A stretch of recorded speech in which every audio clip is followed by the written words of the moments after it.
오늘 예배 자리에 나와 주셔서 참 감사합니다. 우리 함께 이 시간 야고보서 2장의 말씀을 살펴보려고 하는데 읽은 거는 12절이랑 13절밖에 안 되지만 2장 전체를 한번 이야기를 해보려고 합니다. 우리가 지난주부터 앞으로 이제 계속해서 야고보서 말씀을 나누려고 하는데, 야고보서에서 사실 강조하고 있는 거는 이웃에게 잘해라, 착하게 살아라 이런 게 아니라 진짜 믿음이 뭐냐는 거예요. 사도 바울이 또 예수님이 이방인들에게, 유대인들에게 전해주셨던 그 복음, 진짜 복음을 받아들인 사람, 진짜 믿음을 가진 사람이 어떤 사람인가, 그거를 이야기를 하는 게 야고보서이고, 야고보가 말하고 싶은 게 뭐냐, 진짜 믿음은 행위로 드러난다 안 드러난다? 드러난다는 거예요. 삶으로 반드시 드러날 수밖에 없다라는 게 진짜 복음을 받아들인 사람이고 진짜 복음을 아는 사람이라면 그 삶이 반드시 복음에 합당한 열매를 맺게 된다 안 된다? 맺게 된다 라는 게 야고보서의 이야기거든요. 그래서 지난주에는 하나님이 그러면 우리의 진짜 믿음을 보게 하시고 내가 진짜 예수를 믿고 있는지, 내가 진짜 그리스도에 대한 신앙을 하고 있는지를 보여주는 도구가 무엇이다? 시련이다라는 이야기를 했었습니다. 그래서 이 시련을 가지고 하나님이 내 모습을 보여주시고 내 믿음을 보여주시고, 이 어려움 가운데에서 내가 무엇을 붙들고 있는가, 내가 진짜 이 어렵고 바닥을 기고 있는 이 와중에 내가 무엇을 붙들고 있는가를 보여주는 도구가 시련이다라는 이야기를 했었습니다. 오늘은 이 야고보서에서 이야기를 하는 시련도 시련이다마는 이 믿음이 행함으로 나타난다, 믿음이 반드시 삶으로 이어진다, 요거에 조금 더 집중을 해서 이야기를 해보려고 하는데, 자, 첫 번째입니다. 서론으로 제가 이야기를 하고 싶은 거는 사도 바울도 그렇고 야고보서에서도 그렇고 둘 다 행위에 대해서 이야기를 하거든요. 근데 사도 바울은 행위에 대해서 뭐라고 이야기를 하냐면 쓸모없다라고 이야기를 합니다. 행위는 하나님 앞에서 다 헛거다라고 이야기를 하고, 야고보서에서는 뭐라고 이야기를 합니까? 행함이 없는 믿음은 죽은 것이다. 그러니까 행함이 없으면 믿음이 아무짝에도 쓸모없는 것 같은 그런 뉘앙스를 풍기죠. 그러면 도대체 누구 말이 맞는 거냐? 누구 말이 맞는 거냐? 둘 다 사실은 행위에 대해서 이야기를 하고 있지만 사도 바울이 이야기를 하는 거는 뭐냐? 하나님 앞에서 우리가 구원을 얻고 내가 예수 믿는 자가 되고 내가 하나님의 백성이 되는데 행위가 의미가 있다 없다? 없다라는 거예요.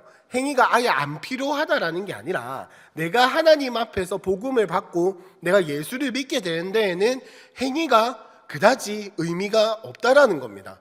왜냐, 우리가 하나님 앞에 내세울 게 뭐가 있습니까? 그죠? 전능하신 그 하나님 앞에 우리가 율법을 잘 지키는 걸 내세울 것도 아니고, 전능하신 하나님 앞에 내가 돈이 많은 걸 내세울 것도 아니고, 예배받기 합당하신 하나님 앞에 하나님 저 예배 잘했죠? 아니 당연히 드려야 하는 걸 드리는 건데 내세울 게 없다라는 거예요. 내세울 게 없다라는 거예요. 그런데 야고보가 이야기를 하는 건 뭐냐면 믿은 사람은 반드시 신앙생활을 하게 되어 있다라는 이야기를 하는 겁니다. 그러니까 이거예요. 여러분, 진짜 사랑하는 사람이 있으면 데이트를 하고 싶습니까? 안 하고 싶습니까? 집에 있는 원수 말고요.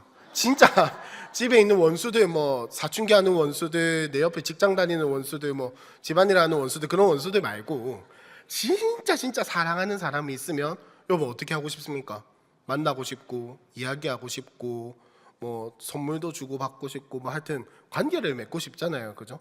진짜 사랑하는 사람이 있으면 관계를 맺고 싶고 만나고 싶은 것처럼 하나님을 진짜 사랑하는 그 믿음이 있다면 그 삶 가운데에서 변화가 있고 예수를 따라감이 있고 신앙생활을 하게 되고 예수님이 말씀하신 것들을 지키고 싶어 하는 것들이 나타난다라는 거예요. 근데 여러분 잘 아시는 것처럼, 오늘 결론입니다만은 잘 아시는 것처럼 어떤 사람은 사랑을 표현을 할 때 시간을 같이 보내는 걸로 표현을 하는 사람이 있고, 어떤 사람은 선물을 사주는 걸로 표현을 하는 사람이 있고, 어떤 사람은 대화하는 것으로 표현하는 사람, 어떤 사람은 같이 어디 좋은 데 놀러 가는 거, 먹는 것으로 표현하는 사람이 있는 것처럼 예수님을 사랑하고 내가 예수님을 믿고 이 믿음이 나의 삶으로 드러나는 데에도 한결같은 어떤 기준이 있는 게 아니라 사람마다 다 다르다는 거예요. 어떤 사람은 예수님께 받은 은사가 찬양이라서 찬양으로 표현하는 사람도 있고, 어떤 사람은 말씀 묵상하는 게 돼가지고 말씀 묵상으로 표현하는 사람, 다 다르다라는 거예요. 어떤 한결같은 뭔가가 있는 게 아니라 사람마다 다 다른데, 자, 오늘 이야기를 하고 싶은 건 결론부터 말씀을 드리면 뭐냐면 여러분의 그 자유와 사랑을 가지고 율법 지키기를 선택하시길 바랍니다. 예수님은 우리가 율법을 안 지킨다고 우리를 포기하지도 않으시고, 우리가 안 지킨다고 해서 우리를 버리지도 않으시고, 우리가 안 지킨다고 해서 우리를 안 사랑하시는 게 아닙니다. 그러나 우리는 예수님의 사랑을 받은 자로서 율법 지키기를 선택해야 할 줄로 믿습니다. 우리가 예수님의 사랑을 받은 자이기 때문에 예수님이 우리에게 말씀하신 것들을 지키고자 살아가는 게 우리의 신앙생활이 돼야 한다라는 거예요. 마음대로 그냥 내가 죄에서 자유함을 얻었으니, 내가 죄에서 누리기를 얻었으니, 죄에서 이제 벗어났으니 내가 그 생명의 성령의 법을 가지고 아무렇게나 살아도 사실 하나님은 우리를 미워하시거나 정죄하시거나 뭐라 하지 않으십니다. 그러나 진짜 구원받은 사람이라면 내 자유를 가지고 속박되기를 선택하는 거예요. 내 자유를 가지고 매이기를 선택하는 거예요. 내 자유를 가지고 지키기를 선택하는 거라고요. 그게 진짜 예수님을 사랑하는 자인 줄로 믿습니다. 그거에 대해서 오늘 야고보서 2장에서 이야기를 하는 건데, 자, 첫 번째입니다. 성숙하다, 신앙이 성숙하다라고 하는 게 오늘 이 말씀의 측면에서 보면 뭐냐면 내 안에 내면의 신앙들을 지은 것들을 사용하는 걸 이야기를 하는 겁니다. 사실 우리나라 교회는 금요일에 우리 강사님께서도 이야기를 하셨는데, 우리나라 교회는 사실 예전부터 우리나라 딱 기독교가 들어오고 한창 부흥했을 때부터 뭐가 있었냐면 사경회라는 게 있었어요. 여러분 아시죠? 이제 아시는 분들은 연식이 조금 있으신 분들이고 모르시는 분들은 잘 요즘에는 그게 어떻게 수련회로 바뀐 거죠. 그러니까 금요일에 들으신 분들은 아시겠지만은 뭐라고 이야기하시면 사경회를 10일, 11일, 12일 동안 하는데 새벽기도 끝나고 새벽기도 갔다가 아침 먹고 모이고 점심 먹고 모이고 저녁 먹고 모이고 그렇게 밤늦게까지 하다가 또 다음날 새벽기도 갔다가 아침 먹고 모이고 점심 먹고 모이고 저녁 먹고 모이고 그걸 한 10일, 12일 동안 쭉 계속 하는 거예요. 계속하면 여보 어떻게 될까요? 사람이 첫 번째 피곤하겠죠. 굉장히 피곤하겠죠. 그리고 두 번째 뭐가 될까? 시간의 들임으로 말미암아 내가 예수님 앞에 젖어 들어가고 내가 이 복음에 대해서 더 받아들여 내 내면이 다루어지게 되겠죠. 중요한 건 이런 것, 우리의 내면을 다루고 우리의 이 신앙생활을 다듬어 나가는 건 사실 우리나라 모든 교회들의 참 잘 되어 있는 전통 중에 하나입니다. 그래서 왜 우리나라에서 많은 또 교회들이 사용하고 있는 게 뭐 제자 훈련이라든지 양육이라든지 이런 것들이 참 많이 발전을 하고 우리나라 교회 잘 자리 잡았거든요. 우리 함께하는 교회도 마찬가지로 소그룹이라든지 이런 자아상이라든지 이런 내면적인 정서에 대한 것들을 참 잘 다루고 참 잘 정착시키고 지금도 그걸 통해서 우리가 많이 회복되고 많이 치유되고 있습니다. 근데 중요한 건 여러분 한번 고민을 해보자는 겁니다. 중요한 건 우리만 예배 잘 드린다고 끝입니까? 우리 교회가 막 이렇게 내면이 잘 다루어지고 정서적으로 건강해지고 기도 잘하고 열심히 예배하고 찬양하고 막 우리 교회 막 이렇게 부흥하고 밥 맛있게 먹고 하는데 이게 우리만 좋다고 끝나면 끝인가요? 우리만 예수님 잘 믿으면 되는 건가요? 우리 교회만 예배 잘 드리고 끝나면 끝인 건가요? 사실 진짜 예수 믿는 신앙은 뭐냐면 내가 내 내면에 이런 것들 잘된 것들 내가 하나님 앞에서 다루어진 것들을 가지고 하나님 앞에도 나아가지만은 이웃을 섬기고 이웃을 사랑하는데 사용을 하는 게 진짜 예수 믿는 사람들의 신앙입니다. 무슨 말이냐면 나만 신앙이 좋고 끝나는 게 아니라 내 신앙 좋음을 통해서 하나님의 마음이 흘러가게끔 하는 게 우리의 진짜 신앙이라는 겁니다. 내가 진짜 하나님 앞에서 잘 자라서 성숙하고 성장해가지고 내가 정말 하나님 앞에서 하나님이 쓰시기에 편한 도구가 되어서 하나님이 나를 사용하셔서 내 이웃을 살리시고 내 이웃을 회복시키는 데 나아가는 게 진짜 성숙한 신앙이라는 겁니다. 나만 하나님 앞에서 기도 잘하고 나만 하나님 앞에서 예배 잘하고 나만 하나님 앞에서 찬양 잘하고 예배 때마다 은혜 받고 내가 교회에 헌신되고 이것으로 끝나는 게 성숙한 신앙이 아니고요. 그게 필요하지만 그 내면적인 것들이 다루어짐으로 말미암아 이것이 나의 표면으로 나와서 나를 통해서 이웃이, 사회가, 나라가, 세계가, 온 우주가 예수를 알게 되고 하나님을 알게 되고 하나님 나라가 선포되고 나를 통해서 하나님의 통치가 흘러가게 되는 것, 이것이 예수님께서 우리에게 주신 사명이라는 거예요. 나만 신앙생활 잘하는 게 우리의 사명이 아니에요. 나만 예수 잘 믿고 끝나는 게 나의 사명이 아니라고요. 그건 진짜 예수님의 사명을 내 조의식으로 받아들이는 겁니다. 내가 회복이 되고 나면 다 회복이 돼. 이건 우리의 너무나도 이상적인 생각들인데, 내가 하나님 내가 어느 정도 회복이 되고 나면 좀 섬기겠습니다. 여러분 그 말이 결국 뭐냐면요, 하나님 내가 직장 구하고 나면 주일에 교회 다닐게요, 하나님 내가 시험 좀 패스하고 나면 주일에 교회 다닐게요 하는 것과 다르지 않다라는 거예요. 다르지 않다라는 거예요. 진짜 예수 믿는 신앙, 진짜 예수님의 마음을 아는 신앙은 뭐냐면, 하나님 나를 통해서, 나는 아무것도 아니지만 나를 통해서 하나님 흘려보내 주시옵소서. 하나님 나를 통해서 이웃이 살아나게 해주시옵소서. 하나님 나를 통해서 예수가 드러나게 하여 주시옵소서.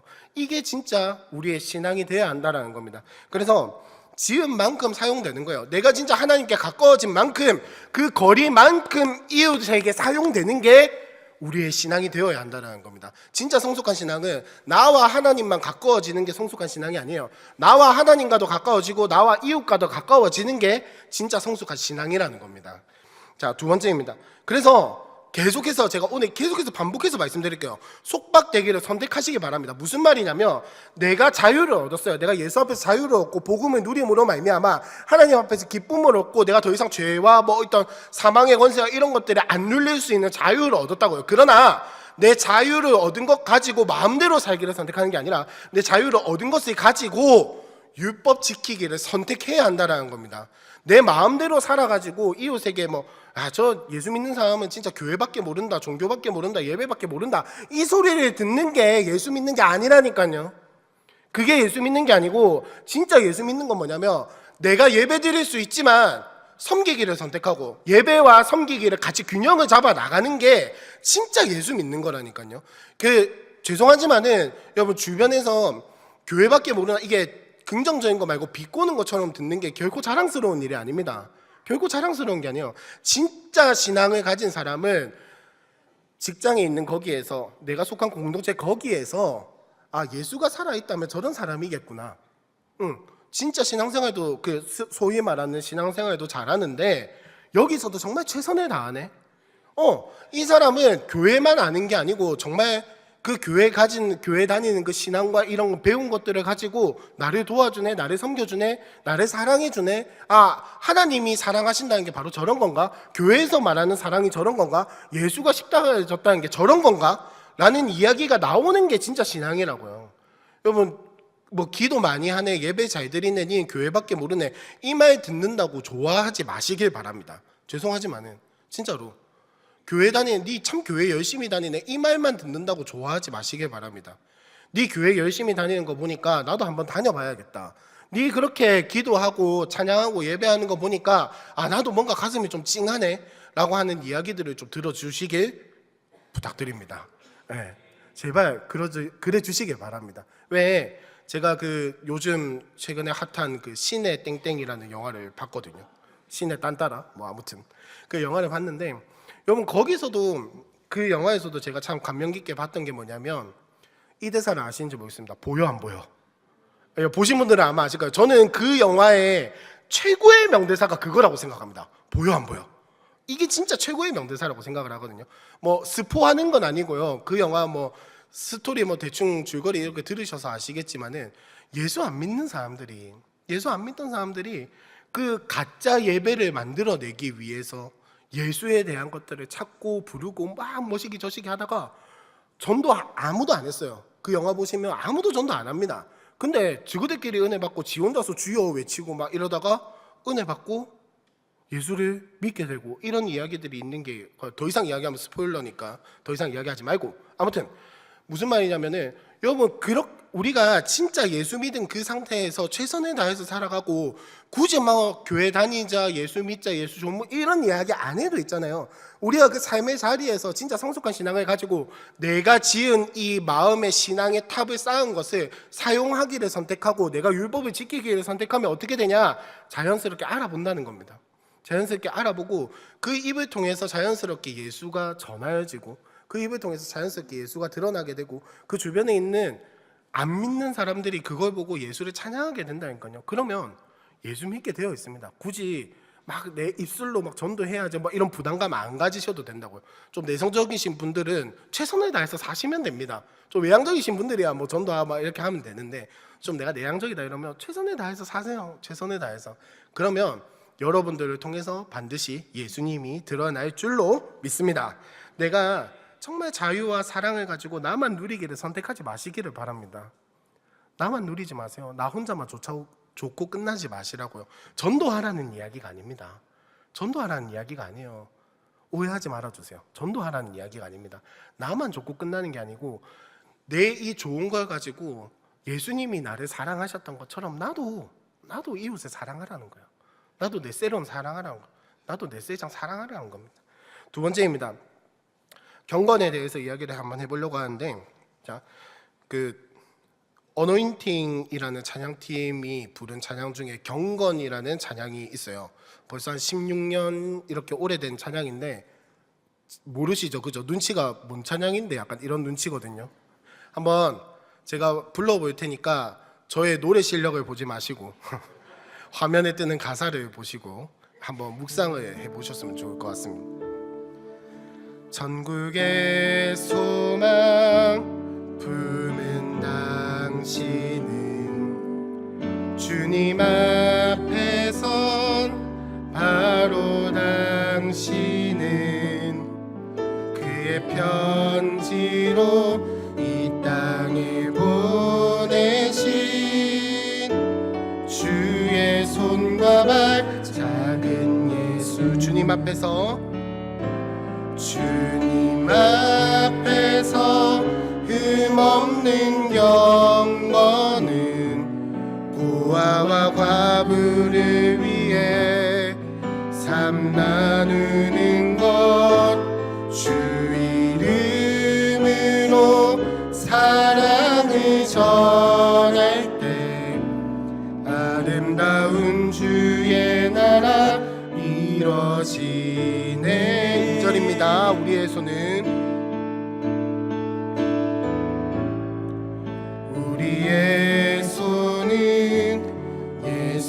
예수님의 손 우리의 얼굴 바로 주님 얼굴 우리의 소유 모두 주님의 것 이웃을 위해 맡기셨네. 주님 앞에서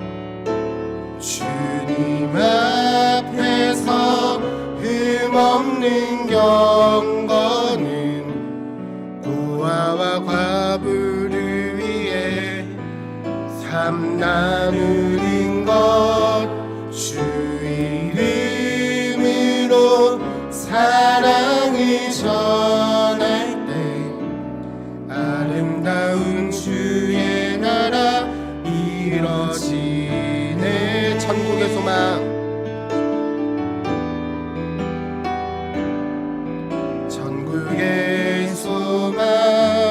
품은 당신은 주님 앞에서 바로 당신은 그의 편지로 이 땅에 보내신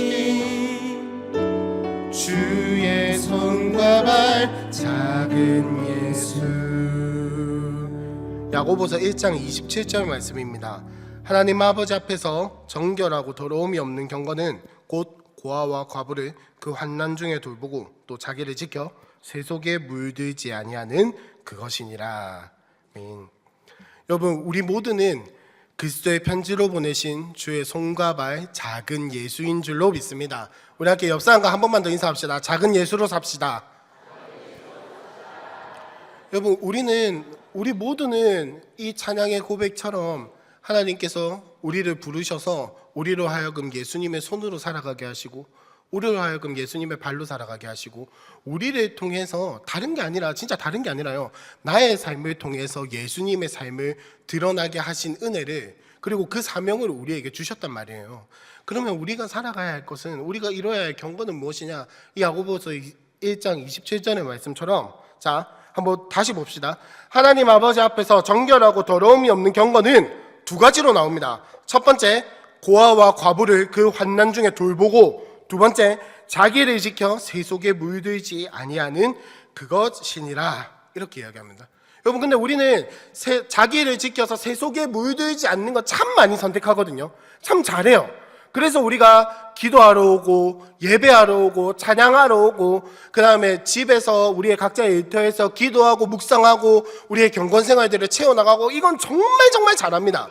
근데 여러분 죄송한데요, 여러분 그리스도인으로 사시면서 직장에서 내가 최선을 다해서 내 신앙 지켜야지 라고 하면서 내 상사에게 커피는 몇 잔 다 주셨습니까? 시켜서 에레이 이러면서 타는 거 말고요, 정말 또 그러네, 침을 뱉을까 말까 후추를 탈까 말까 이 고민하면서 하는 거 말고요, 하වක් 말고 진짜 내가 예수 믿는 사람이기 때문에 저 사람의 잔심부름을 내가 도맡아서 하겠다.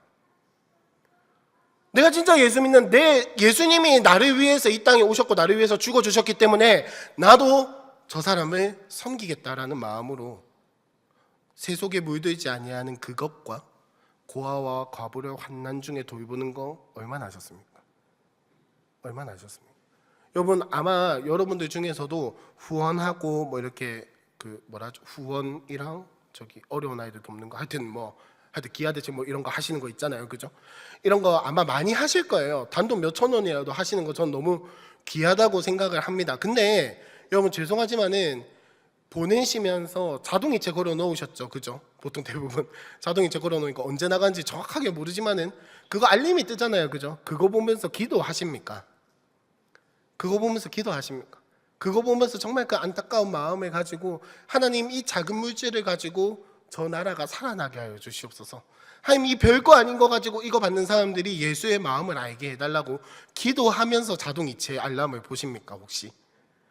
여러분 아니면 내가 뭔가 마음에 예수 믿는 사람으로서 마음에 부담이 있어가지고 그래도 내가 뭐 좀 뭔가 봉사활동까지는 못하더라도 후원은 좀 해야겠다, 약간 죄송하지만 면피용으로 하시지는 않습니까? 면피용으로 내가 그래도 예수님의 사랑받은 자니까 뭔가 할 때 면피용으로 내 마음에 부담은 있고 뭔가 하긴 해야겠고 근데 시간 쓰긴 싫고 마음 쓰기는 싫고 그래서 선택한 게 물질이지는 않습니까? 여러분들 모두가 다 그렇다라는 이야기는 아니에요. 다 그렇다라는 이야기가 여러분 정죄하고 싶고 뭐 그런 이야기가 아니라 우리가 정말로 고아와 과부를 환난 중에 돌보는 그 신앙을 가지고 우리가 섬기고 돕고 사랑하고 기도하고 하고 있냐는 겁니다. 그래서 오늘 말씀에서 이야기를 하는 게 뭐냐면은 자 오늘 우리가 읽은 말씀 다시 한 번만 더 보도록 하겠습니다. 야고보서 2장 12절과 13절 다 같이 한번 읽어볼까요? 시작. 너희는 자유의 율법대로 심판받을 자처럼 말도 하고 행하기도 하라. 긍휼을 행하지 아니하는 자에게는 긍휼 없는 심판이 있으리라. 긍휼은 심판을 이기고 자랑하느니라. 여러분 다시 한 번 더 말씀드리지만 우리는 이 예수를 믿는 믿음과 자유를 가지고 뭘 선택해야 하냐면 율법대로 심판받을 자처럼 말도 하고 행하기도 해야 합니다. 무슨 말이냐? 우리가 예수를 믿음으로 말미암아 사실 그 심판 가운데에서 자유하게 되었거든요. 근데 심판은 반드시 있을 거예요. 근데 결과를 알고 심판을 받는 거죠. 그러나 야고보가 이야기를 하는 건 뭐냐면 마치 그 결과가 안 정해진 사람인 것처럼 마치 나의 삶의 행위와 행동을 가지고 하나님 앞에서 심판받을 자인 것처럼 살아가라는 거예요. 왜? 진짜 경건한 사람은 그 자유를 누리기만 하면서 살아가는 사람이 아니라 그 자유를 가지고 제 안에서 율법을 선택해가지고 나를 통해서 하나님 사랑과 이웃 사랑이 실천되는 사람이기 때문에 세속에서 자기를 지켜서 물들지 않기도 하면서 고아와 과부, 이웃을 돌보는 그 예수님의 큰 계명 2개를 실천하는 사람이 진짜 경건한 사람이기 때문에 그렇습니다. 그러니까 여러분 부디 다시 한 번 더 말씀드립니다. 자유와 사랑으로 율법을 지키시길 바랍니다. 자유와 사랑으로 내가 계명 지키기를 선택하시라는 거예요. 그게 여러분의 신앙을 성숙해 하는 한 발짝 나아가는 길입니다. 이게 뭐냐면 우리가 지난주에 이야기했던 시련을 가지고 하나님 앞에서 나의 믿음이 다루어지잖아요. 그럼 자연스럽게 우리의 삶에서 따라오는 게 뭐냐면 내가 이 믿음을 가지고 이 세상에서 이 내 삶터에서 도전하고 살아가게 됩니다. 그러다 보면 여러분 어떻게 됩니까? 살다 보면 또 벽에 부딪히고 시련에 부딪히고 한계에 부딪혀서 또 그 시련 앞에서 하나님 앞에서 다루어지죠. 그럼 또 다루어지고 나면 어떻게 되냐? 또 내 삶을 가지고 살아갑니다. 살아가고 막 이렇게 하다가 또 부딪혀서 또 다루어지고 또 그렇게 해서 살아가고, 이것들이 계속해서 반복되는 게 우리의 삶이잖아요. 그죠? 이 반복됨을 통해서 우리는 성숙해 나가는 거예요. 하나님이 선택하신 방법이 바로 이겁니다. 여러분 한번 상상을 해봅시다. 전능하신 하나님이 우리의 마음을 모르실까요? 반응이 왜 이렇죠? 아시지 않을까요? 맞죠? 동의하십니까? 네. 그 하나님이 우리의 믿음을 모르실까요? 내가 진짜 예수 사랑하는 마음 하나님이 모르실까요? 자신 없으신가요? 아시겠죠? 아시겠죠? 근데 여러분, 왜 하나님은 아브라함한테 이삭 한번 바쳐볼래? 라고 이야기하셨을까요? 하나님이 아브라함의 믿음을 몰라서 그러셨을까요? 하나님이 아브라함의 그 믿음을 의심하셨을까요? 하나님이 그 아브라함의 사랑을 이렇게 헷갈려가지고 그렇게 하셨을까요? 자, 잘 생각해 봅시다. 아브라함이 이삭을 바칠 때 그 제단을 쌓고 칼을 이렇게 싹 들었을 때 그때 주변에 누가 있었습니까? 해봤자 양 한 마리 있었을 거예요. 그 다음에 잡다한 벌레들과 이것저것들이 잡다한 또 미생물들과 그런 게 있었겠죠. 자, 여러분, 거기서 아브라함이 이삭을 안 드렸다 치면 그거 알 사람 누가 있습니까? 거기서 서로 이삭이 아브라함의 손에 죽었다 한데 그 아브라함의 믿음을 칭찬하고 칭송해 줄 사람 누가 있었습니까? 끽 해봐야 양 한 마리, 거기에 있는 벌레들 밖에 없었어요. 하나님이 왜 그렇게 하셨을까요? 그렇게 한다고 해서 아브라함의 믿음이 짜다실이 증명되는 것도 아니고 그렇다고 안 증명되는 것도 아닌데 사람의 마음을 다 아시고 감찰하시는 하나님께서 왜 그런 걸 아브라함에게 요구하셨냐라는 말입니다. 무슨 말이겠습니까? 결국 아까 이야기했던 것 같은 거예요. 그렇게 하나님께 드리는 행위와 이런 결단을 함으로 말미암아 자신의 신앙이 다시 한 번 더 하나님 앞에서 결단되고 성숙되고 더 깊어짐으로 말미암아 그걸 가지고 또 살아가는 거야. 그러다가 아브라함이 또 어떤 일들을 만났습니까? 여러 가지 일들을 만났죠. 자신의 아내를 누이라고 속이기도 하고 오만 잡다한 일들이 다 있었습니다.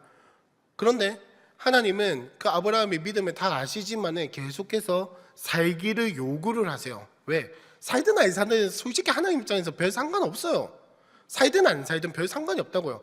첫 번째, 하나님은 그 아브라함의 믿음을 통해서 하나님이 어떤 분이신지 나타내기를 즐겨하시는 하나님이고, 그 다음에 두 번째, 그 아브라함이 살기를 선택하고 행위를 함으로 말미암아 하나님 앞에서 자신의 믿음이 점검되고 더욱더 깊어지는 그 은혜를 맛보게 하시는 거예요. 우리도 마찬가지의 삶을 살아야 할 줄로 믿습니다. 여러분들의 믿음을 증명해내시길 바랍니다.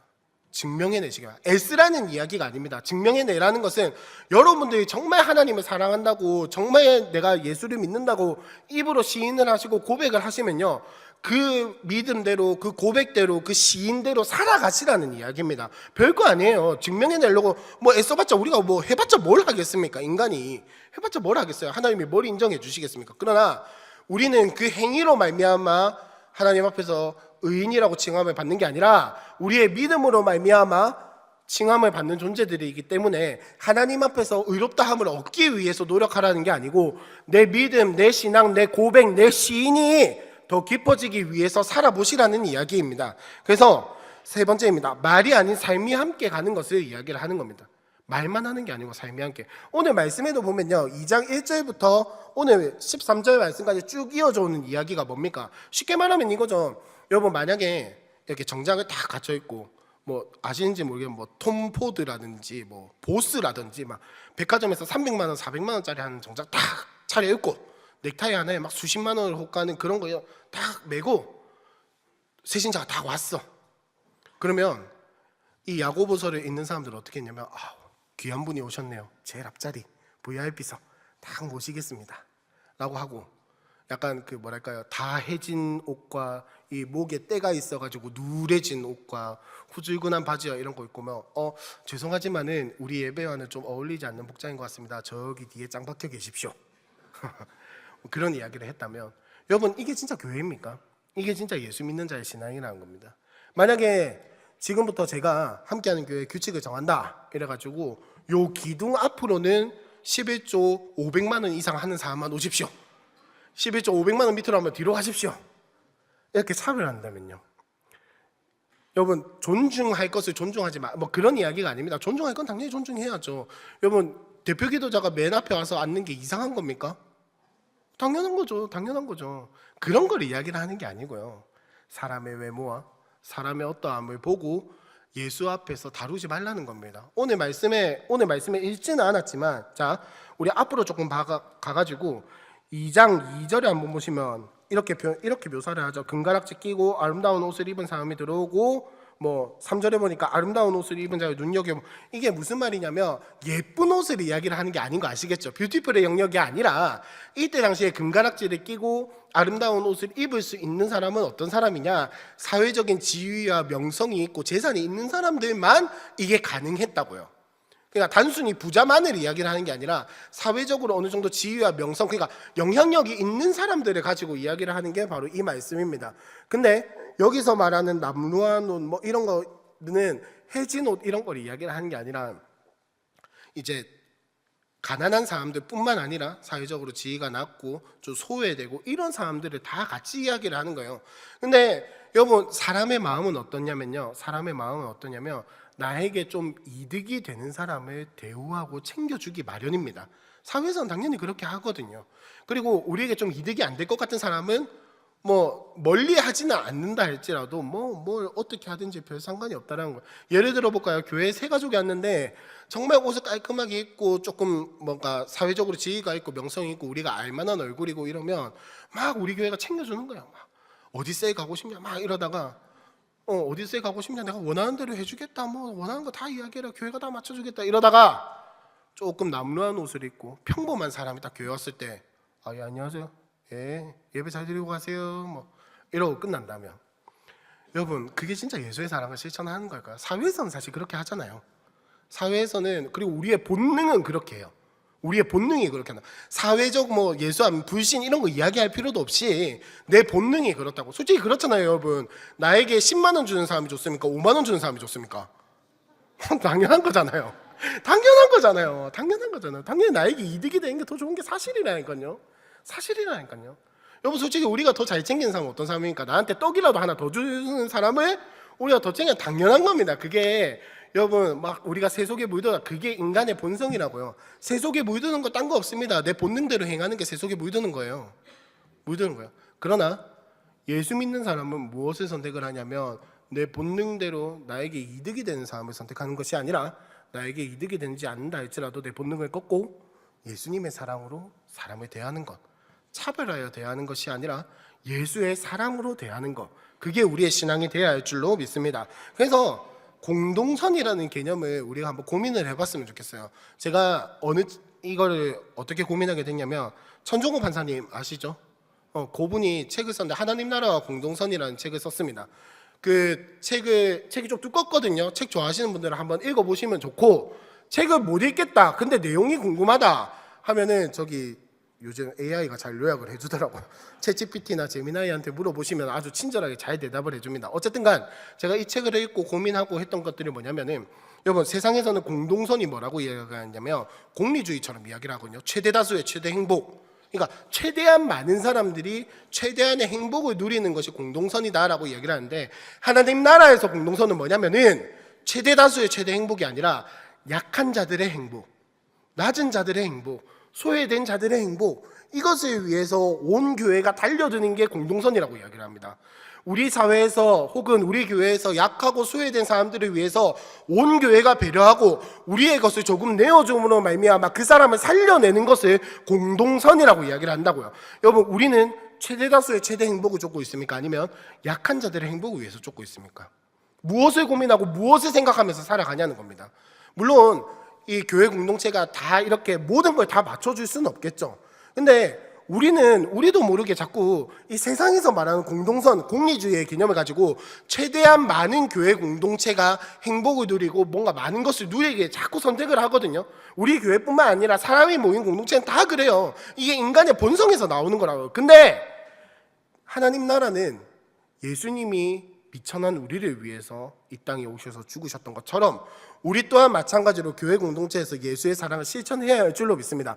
그래서 소외된 자들, 약한 자들을 위해서 온 교회가 달려들어야 돼요. 다 뛰어들어야 돼요. 사회적인 사업을 하는 게 중요한 게 아니고요. 약한 자들, 소외된 자들을 섬기는 게 중요하다라니까요. 그래서 우리 교회가 구청 반찬 사업이라든지 이런 것들을 뛰어들지 않았었습니까? 솔직히 권사님들 많이 힘드셨던 걸로 제가 알고 있거든요. 그래서 목요일 밤에 뭐 제가 뭐 잠이 안 와가지고 뭐 이래저래 하다가 새벽 1시에도 보면 목요일 밤에 그 구청 반찬 때문에 목요일 새벽 1시까지 남아서 막 준비하시는 분들도 계셨어요. 진짜 대단하다 싶었거든요. 근데 물론 뭐 나중에 이야기하겠지만 지금은 우리 교회가 그걸 감당할 형편은 안 되고, 아무튼 소외된 사람들, 약한 사람들을 위해서 우리가 한번 뛰어들었으면 좋겠습니다. 우리가 진짜 여러분 어렵다면 셀에서 한번 찾아보세요. 혹시 마음이 조금 뜬 사람들, 마음이 어려운 사람들, 혹은 잘 이렇게 하지 못하는 사람들을 위해서 여러분들의 시간과 셀장님이 하겠지, 부셀장이 하겠지 뭐 이러고 그냥 넘어가는 게 아니고 그냥 내가 한 번 더 연락해주면 되는 거예요. 혹시 알아요, 그 사람이 셀장, 부셀장이 불편해서 적응 못하고 있을지. 누군가가 뭐 웃자고 하는 이야기입니다, 여러분. 누군가 아니에요, 웃자고 하는 이야기. 이거 이런 하여튼 그런 거 아니었는데 혹시 알아요, 진짜 혹시 알아요? 누군가가 그 세런이 내가 말 걸어주기를 기다리고 있었을지 혹시 압니까? 혹시 아냐고요? 혹시 아냐고요? 하나님이 그렇게 일하실지 혹시 아냐는 말입니다. 여러분, 우리가 선택해야 할 건 뭐냐면 최대한 많은 사람들이 최대한 행복하고 최대한 누리자가 아니라 우리의 누림과 우리의 행복과 우리의 자유와 우리의 원함과 우리가 가질 수 있는 것들, 우리의 이익들을 내려놓고 약한 자들을 위해서 살아가는 것. 예수님이 나를 위해서 이 땅에 오신 것처럼 나도 그 자리에 나아가는 것, 그게 우리의 신앙생활이 될 줄로 믿습니다. 그래서 세 번째입니다. 다시 한 번 더 강조합니다. 사랑으로 율법을 선택하시길 바랍니다. 그래서 여러분, 이 사랑으로 율법을 선택하는 게 뭘 이야기를 하냐면 첫 번째로 기준이 변경되는 걸 이야기를 해요. 무슨 말이냐면 내가 아니라 너가 기준이 되는 거예요. 나가 아니라 너가 기준이 되는 거. 내 경험과 내 사고와 내 이성이 기준이 되는 게 아니라 예수님이 기준이 되는 거예요. 무슨 말이냐? 여러분, 예를 들어서, 진짜 예를 들어서 지금 갑자기 저기 뒷문을 열고 술 먹은 사람이 막 고래고래 고함을 지르면서 문 열고 들어왔다 칩시다. 예수님이 저 뒤에 앉아 계셨어요. 예수님이라면 뭐라고 하셨을까요? 나가라. 조용히 하고 나가라 임마. 아니면 뭐 여기는 그렇게 술 먹고 들어오는 데가 아닙니다. 조용히 앉아서 예배하세요. 이렇게 이야기를 하실까요? 여러분 생각은 어떠십니까? 뭐 제가 다 알 수는 없다마는 아마 제가 아는 예수님이라면, 제가 경험한 예수님이라면 조용히 팔짱을 끼고 저 뒤로 으슥한 데로 데리고 나가든 그냥 데리고 나가서 우리가 생각하는 것처럼 막 그런 게 하는 게 아니라 어떤 일로 교회에 왔냐, 뭐 때문에, 뭐가 그렇게 속상해서 술을 마셨냐, 왜 이 예배 가운데에서 뭘 듣고 싶냐, 뭘 얻고 싶냐, 도대체 당신은 뭐가 그렇게 마음이 허해서, 뭐가 그렇게 마음이 공허해서 술을 그렇게 마시고 교회를 찾아왔냐, 같이 한번 예배해보지 않겠냐, 같이 한번 예수 믿어보지 않겠냐, 이렇게 이야기하지 않으실까요? 저기 으슥한 데로 데리고 가가지고 CCTV 가리고 이렇게 막 뚜까 패시는 게 아니고 그렇게 하시는 게 아니라 뭘 하실까요? 예수님이 만약에 저 뒤에 앉아 계셔가지고 그 술 먹는 사람이 들어가가지고 난동을 부렸다면 막 안수기도 하실까요? 야, 이 술 먹는 영아 더 나가라 막 이러면서 그렇게 하실까요? 그거 아니지 않을까요? 제가 아는 예수님은 그럴 뿐이 아니라 앉혀놓고 대화하시고, 그냥 무조건 유하라는 이야기가 아닙니다. 예수님도 열받으시면 이렇게 노끈으로 채찍 만들어가지고 성전 뒤엎고 하시는 분이었어요. 그렇게 유하라는 이야기가 아닙니다. 여러분 무슨 말인지 아시겠죠? 그 사람이 왜 왔는지, 왜 예수가 필요한지, 어쩌다가 이 교회에 오게 되었는지, 왜 그렇게 술을 마시고 마음이 낙담해 있었고 공허해 있었는지를 알아주고 도와주고 그 마음을 읽어내어서 예수 믿는 나를 통해서 그 사람에게 예수의 사랑이 흘러가기를 선택하고 결단하고, 물론 뭐라 할 수 있겠죠. 나가라고 할 수 있겠죠. 이 예배를 지키기 위해서 충분히 이렇게 제재하고 내 성질대로, 내 경험대로, 내 판단대로, 내가 여태까지 해왔던 대로, 우리 교회가 예배 드리던 대로 선택할 수 있겠죠. 그러나 그걸 선택하는 게 아니라 그 사람의 하나님의 사랑을 경험하기 위해서, 그 사람이 하나님 사랑, 그 사람이 예수님의 사랑을 경험하기 위해서 우리는 우리의 방식과 우리의 기준과 우리의 생각과 우리의 것들을 내려놓고 그 방법을 선택하는 거예요. 예수를 선택하는 거예요. 그래서 여러분, 만약에 내가 뭘 해야 할지 모르겠다 라고 고민이 드신다면 예수님이라면 뭘 하셨을까? 예수님이라면 어떻게 하셨을까?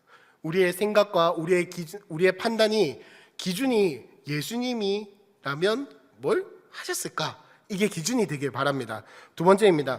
여러분의 믿음을 증명하시길 바랍니다. 무슨 말이냐면, 자, 오늘 말씀 뒤에 보시면 이렇게 이야기를 합니다. 14절에 보시면, 내 형제들아, 만일 사람의 믿음이 있노라 하고 행함이 없으면 무슨 유익이 있으리요? 그 믿음이 능히 자기를 구원하겠느냐? 이렇게 이야기를 합니다. 무슨 말이겠습니까? 이게 사람이 믿음이 있다 말을 하고 행함이 없으면 그 믿음은 구원할 수 있는 믿음이 아니라는 겁니다. 무슨 말이냐면 행위로 구원받는다가 이야기가 아니에요. 진짜 예수를 믿고 진짜 복음을 알고 진짜 예수 앞에서 그 의롭다 하심은 진짜 믿음을 가졌다면, 진짜 복음을 받아들였다면 그 삶에서 변화가 나올 수밖에 없다라는 걸 이야기를 하는 거예요. 다른 사람을 사랑할 수밖에 없다고요. 그 이야기를 하는 거예요. 그 이야기를. 그리고 22절에 한번 보시면요, 네가 보거니와 믿음이 그의 행함과 함께 일하고 행함으로 믿음이 온전하게 되었느니라 라고 이야기를 합니다. 조금 어려운 이야기를 하자면 22절에 믿음이 그의 행함과 함께 일하고 라고 이야기를 하잖아요. 이 일하고 라는 단어는, 함께 일하고 라는 이 단어가 원어에 보면은 시제, 동사에는 시제라는 게 있습니다. 우리나라에도 시제라는 게 있거든요. 자, 먹었다 이러면 과거, 현재, 미래 중에서 언제입니까? 먹었었다 이러면 과거죠. 먹는다 하면은 현재, 먹을 것이다 미래, 요 이야기잖아요.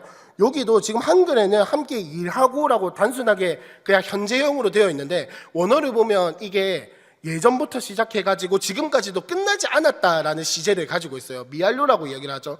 그러니까 무슨 말이냐면, 좀 풀어서 이야기를 하면 믿음이 그의 행함과 함께 일했었고 일하고 있고 일할 것이다 라는 이야기를 하고 있는 거예요. 한 번도 믿음과 행함이 서로 이렇게 유기적으로 함께 일하는 것이 멈추어진 적이 없다라는 이야기입니다. 우리가 예수 믿고 나서부터 지금까지 우리의 삶이 변하고 우리의 삶이 바뀌고 우리를 통해서 예수의 사랑이 흘러가는 게 함께 일하지 않은 적이 없다라는 걸 이야기를 하는 거예요. 근데 진짜 행함이 없는 믿음이 있다면, 삶으로 드러나지 않는 믿음이 있다면 그 믿음이 능히 자기를 구원하는 진짜 믿음이겠냐라는 이야기를 하고 있는 겁니다. 그래서 22절에 그 뒤에 이야기한 게 뭡니까? 행함으로 믿음이 온전하게 되었느냐. 아까 말했던 것처럼 우리의 내면이 다루어지고 나서 그것으로 살아감으로 말미암아 계속해서 우리의 믿음이 증명되고 성숙되어져 가고, 또 그렇게 성숙되어져 가는 과정 중에서 시련을 만나고 어려움을 만나면 다시 한 번 더 그걸 하나님 앞에 들고 나가서 하고, 저는 이걸 내면화와 표면화라고 이야기를 하고 싶어요. 우리의 신앙을 내면화해가지고 하나님 앞에서 다루어지고 난 다음에 그걸 표면화시키는 거예요. 표면화시켜서 삶에서 살아가다 보면 또 그것이 부딪혀서 내면화가 되고 또다시 표면화가 되고, 이것이 계속해서 반복하면서 우리는 더 깊어지는 신앙을 가지게 되는 겁니다. 사랑하는 우리 함께한 교회 성도 여러분, 믿음을 증명하시길 바랍니다. 여러분의 믿음이 삶으로 증명되어지길 바랍니다. 여러분의 믿음이, 여러분의 고백이, 여러분의 시인이 여러분의 삶에서 여러분의 행동으로 보여지길 바랍니다. 애쓰지 마세요. 애쓰지 마세요. 하지만 애쓰셔야 합니다.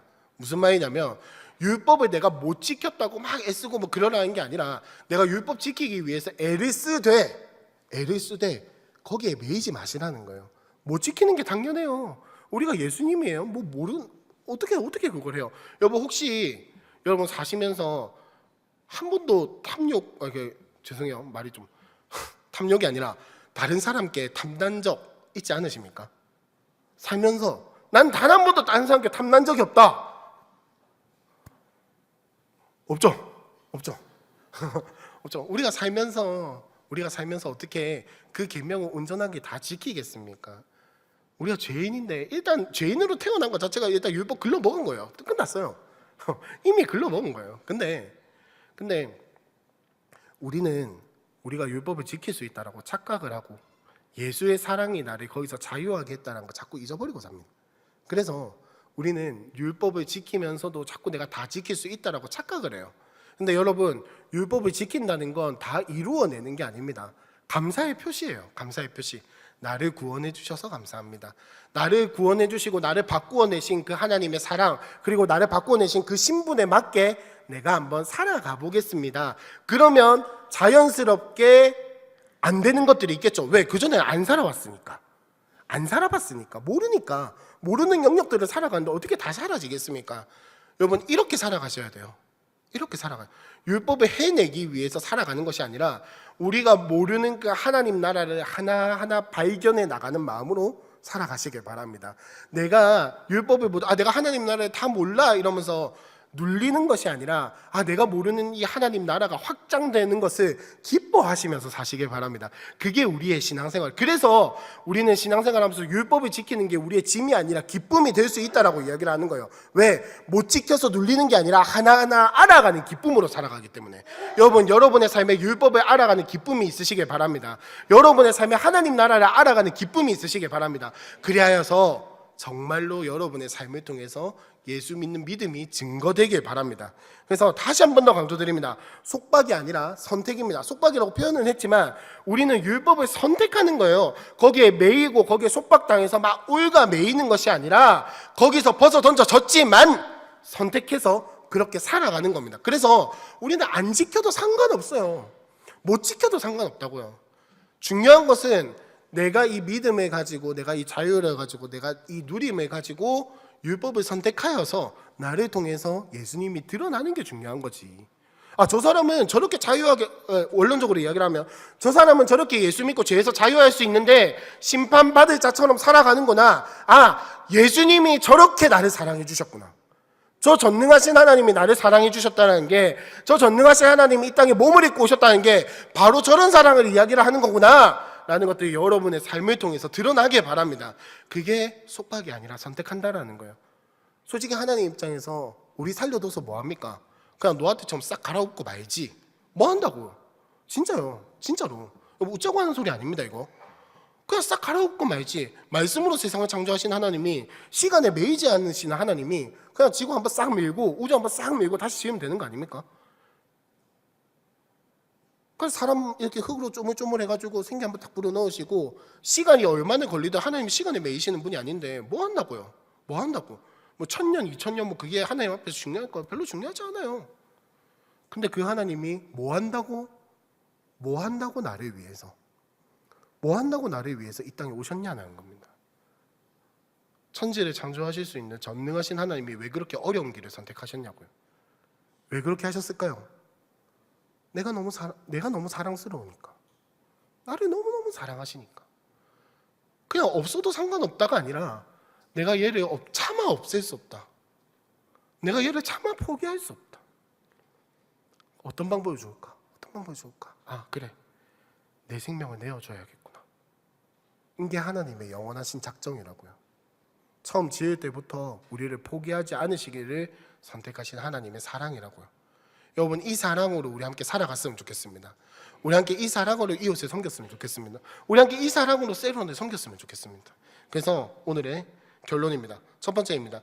이거는 이렇게 사는 것은 일을 하는 삶이 아니에요. 일 안 해도 됩니다.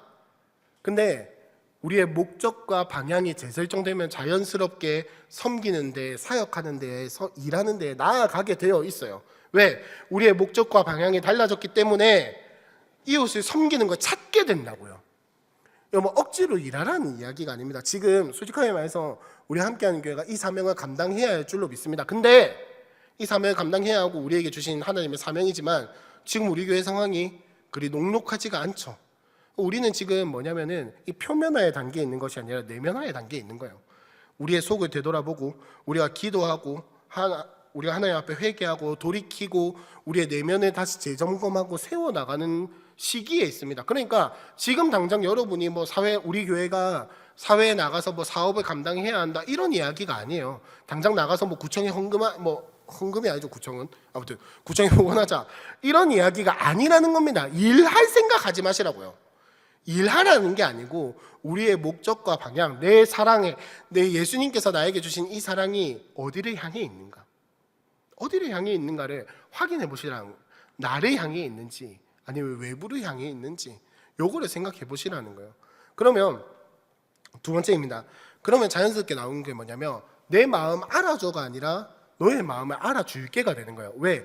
기준이 나에게서 있는 게 아니라 이제는 상대방에게 옮겨갔기 때문에 내 마음 알아줘, 내 마음 알아달라, 내 속을 알아달라, 내 의도를 알아달라, 내 마음을 알아줘 이렇게 하는 게 아니라 내가 너를 사랑하는데 내 사랑이 너에게 들어가지 않으니 내가 너에게 찾아가서 너의 마음이 어떤지 알고 받아주고 해서 우리 함께 이 사랑을 나눴으면 좋겠다가 되는 거예요. 예수님이 오신 게 바로 그거 아닙니까? 예수님이 오신 게 바로 그거 아니에요?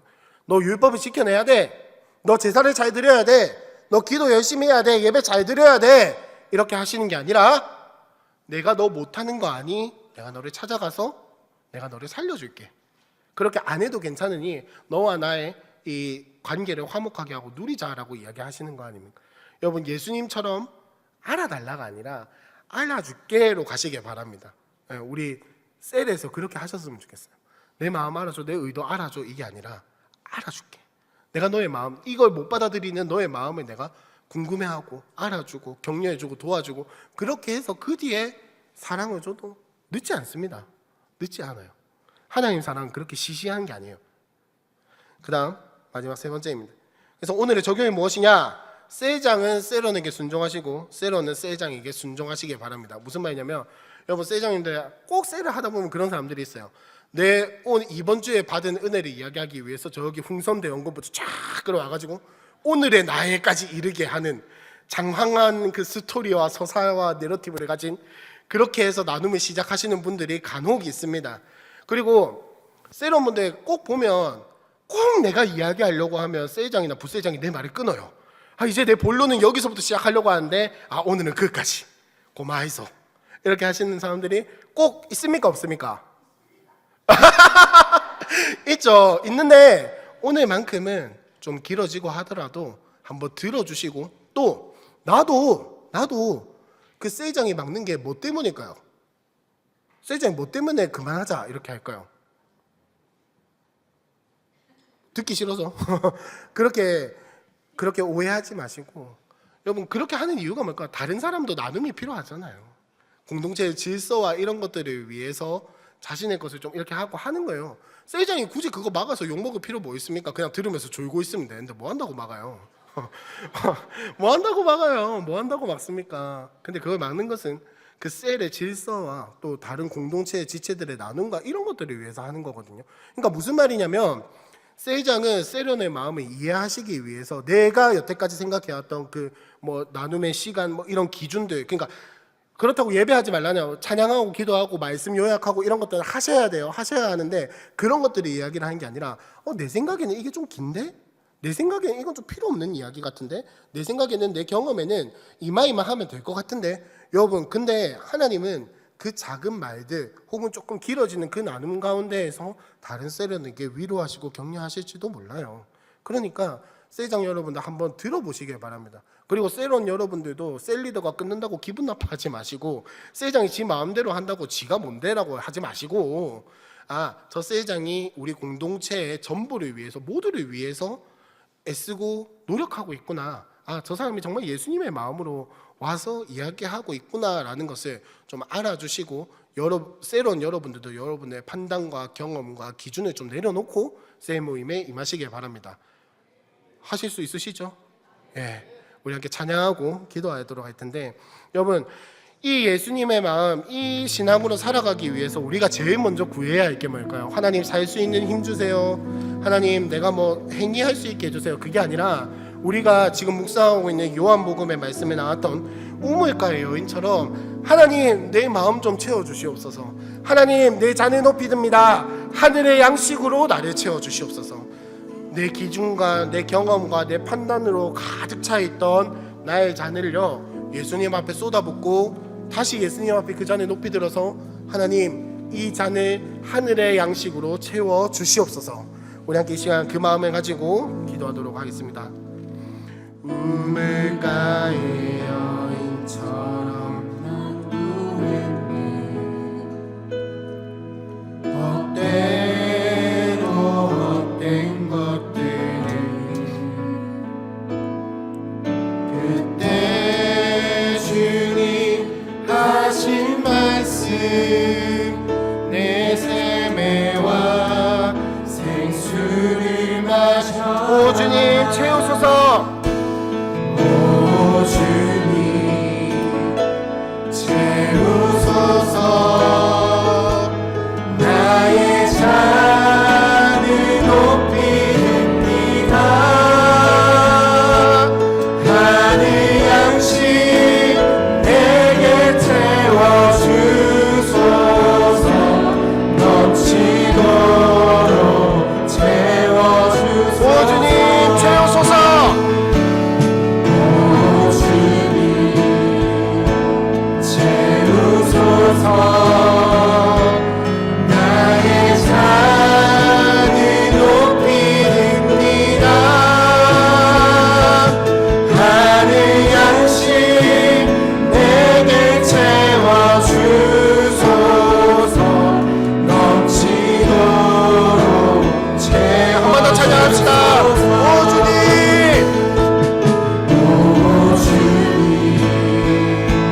한 번 더 찬양합시다. 오 주님 채우소서.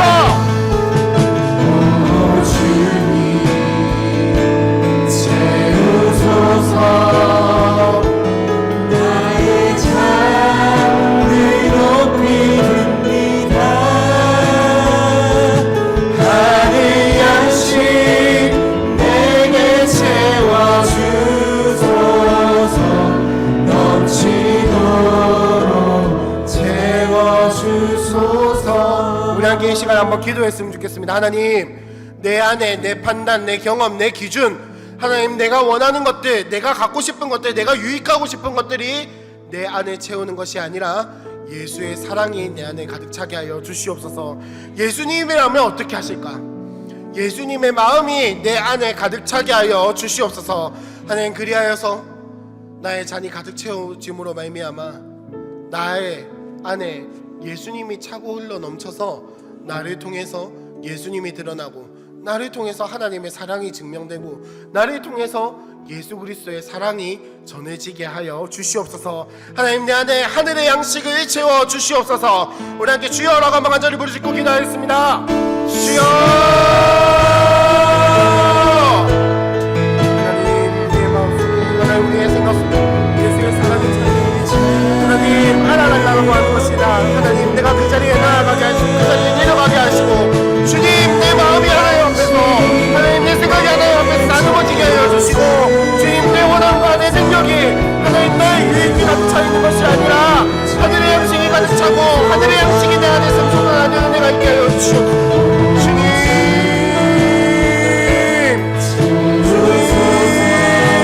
우리가 구할 것들을 구하게 하여 주시고, 하나님 구할 은혜를 구하게 하여 주시고, 하나님 나의 앞에 우리가 엎드려 하나님 앞에 간구하며 하나님 그 사랑 누리며, 하나님 나만 누리고 끝나는 것이 아니라 하나님 전하며 알리며 하나님 나를 통해서 그 사랑이 흘러갈 수 있도록 주님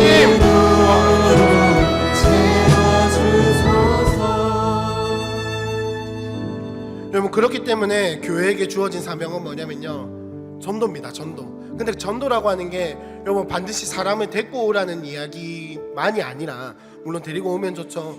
그러나 우리가 반드시 기억해야 할 건 뭐냐면, 내가 할 것은 씨를 뿌리고 물을 주는 것입니다. 결실을 맺게 하시고 자라게 하시는 분은 하나님이세요. 근데 그 씨를 맺고 물을 주는 게 무엇이냐? 전도하고 말하고 뭐 선물 주고 뭐 이렇게 예수 믿자 하는 것도 포함이지만, 우리의 삶이 변화되고 우리의 삶이 더 예수 닮아가고 나를 통해서 더 예수님이 드러나는 게 뭐냐면 결국 씨를 뿌리고 물을 주는 거란 말이죠. 여러분, 우리 이 시간 함께 그 소망 가지고 하나님 나를 통해서 자라게 하시고 결실을 맺게 하실 하나님을 기대합니다. 하나님, 나를 통해서 예수가 증거될 것을 기대하고 소망하며 나아갑니다. 이런 마음으로 우리 함께 찬양하면 좋겠습니다. 우리 함께 박수치며 힘차게 찬양합시다. 백성들이 보라 수많은 심령 멸망하겠네. 그들만 주의 복음 들고 생명을 구워. 한 번 더 찬양합시다. 그 밤에 사는 백성들이 보라 수많은 심령 멸망하겠네. 그들만 주의 복음 들고 생명을 구원하는 곳에 그 권세 주께 있으니, 그 권세 주께 있으니, 너는 가서 주의 복음 전하라. 주가 너를 3절입니다. 왜 너는 나를 가려느냐. 주의 성 듣고 온다.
예수님이 나를 위해서 이 땅에 오셔서 생명을 내어주셔서 우리가 얻게 된 게 무엇입니까? 우리도 마찬가지로 생명을 얻었습니다. 여러분, 예수님이 우리의 생명을 통해서 다른 사람들에게 생명 얻게 하실 줄로 믿습니다. 여러분, 우리의 생명, 우리의 희생, 우리의 죽음, 내 자유를 죽이고 내 유익을 죽이고 내 원함을 죽여서 하나님이 사용하시는 게 무엇이냐? 다른 사람에게 생명을 얻게 하십니다. 여러분, 우리 하나님의 일하심을 소망하면서 마지막으로 함께 찬양했으면 좋겠습니다. 생명이 또 다른 생명을 낳고 주님 볼 수 있다면 나의 삶과 죽음도 아낌없이 드리겠습니다. 생명이 또 다른 생명 낳고 주님 볼 수 있다면 나의 삶과 죽음도 아낌없이 드리니 주어야 다시 사는 주의 말씀 믿으며 하나의 미랄 되어 썩어지니 예수님처럼 사랑하게 한 번만 더 찬양합시다. 생명이 또 다른 생명을 낳고 생명 낳고 주님 볼 수 있다면 나의 삶과 죽음도 아낌없이 드리니 죽어야 다시 사는 주의 말씀 믿으며 하나의 미랄 되어 썩어지니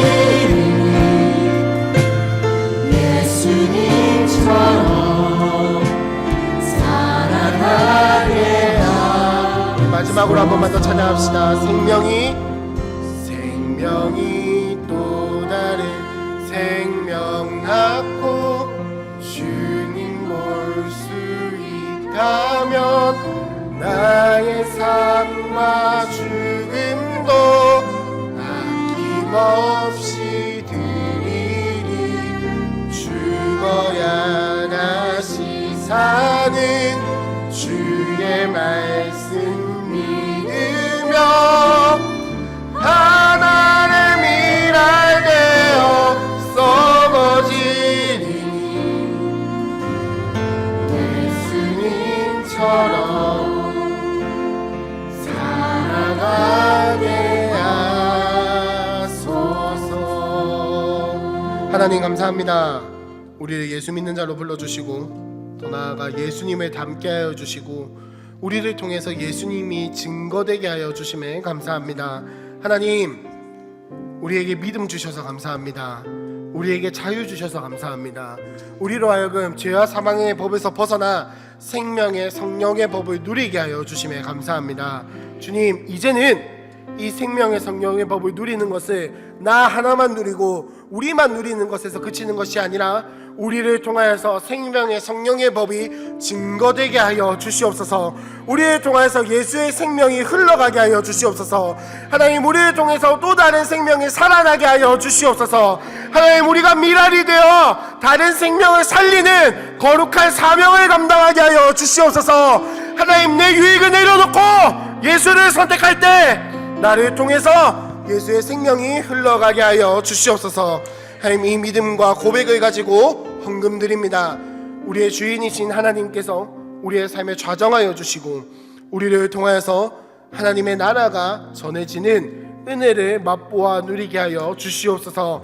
원금 각처에서 각자의 사정으로 함께 예배에 참여하지 못한 이들에게도 독일한 복을 허락하여 주시옵소서. 모든 것 예수님의 이름으로 기도합니다. 아멘.